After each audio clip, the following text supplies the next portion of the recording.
Welcome back everybody. Thank you for watching another video.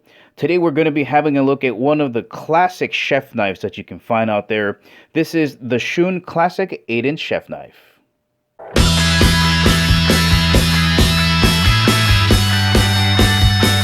And as always guys, if at the ending of the video you feel like purchasing a Shun Classic 8-inch chef knife, make sure you check out the link in the description below.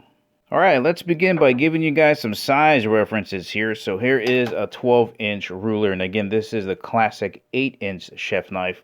We can see that the 12-inch ruler just falls inside of the overall length of the knife. And to measure from the heel to the toe, let me zoom you guys in a little bit here. Alright, so you see from heel to toe, that blade is right around 8 inches. Alright, let's have a look at the diameter of this handle here. Okay. So here it is next to a permanent marker diameter. We'll talk about the design of the handle in a second here. So is that going to be like the size of a quarter? A little bit bigger. Maybe the size of a nickel. Diameter of a nickel. And since we got the coins out, let's have a look at the spine thickness. So here it is right next to the bolster area. So that's a nickel. About the size, thickness of a nickel. And it comes down to a really fine point here. That's probably going to be like a dime. Let's see if I can push it in this way.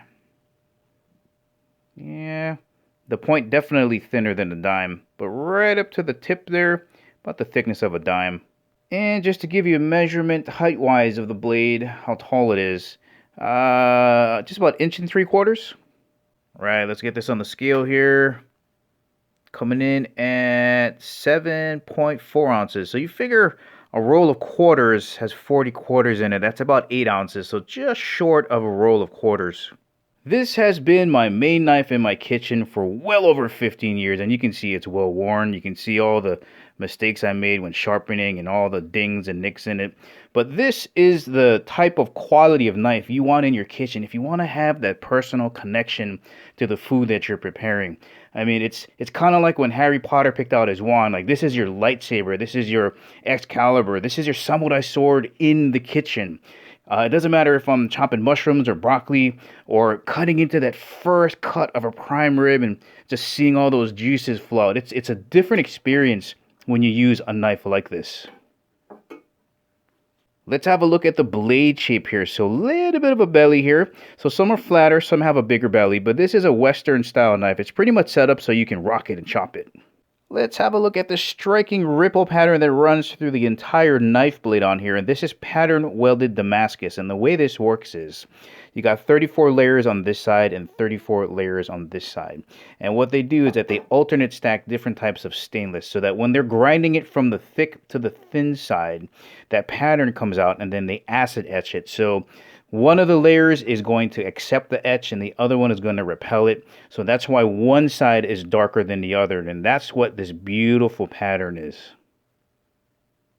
Now, in between these softer layers of stainless, we have a VG Max core, and that's what makes this edge right here. So they take this VG Max and they stick it in between those 34 layers and they forge it together. Now, back in the day, it was called VG10, but they were having issues with some counterfeiting going on in China.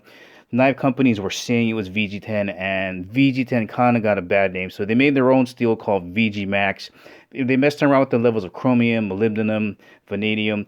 All you got to know is that this edge, this core of this VG Max, it keeps a really sharp edge for a long time, but if you hone it, you should never have to sharpen it unless you chip it.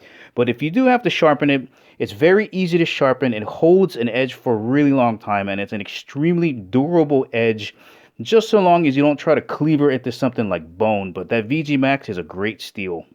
Another great benefit of having such a great durable core steel like VG Max is Shun can get the angle, the grind at 16 degrees on each side. Most European knives are right around 22 degrees, so it's a little bit more like this than like this. So at 16 degrees, you're going to get a thinner cut and a little bit more precise cut because of the durability of that VG Max.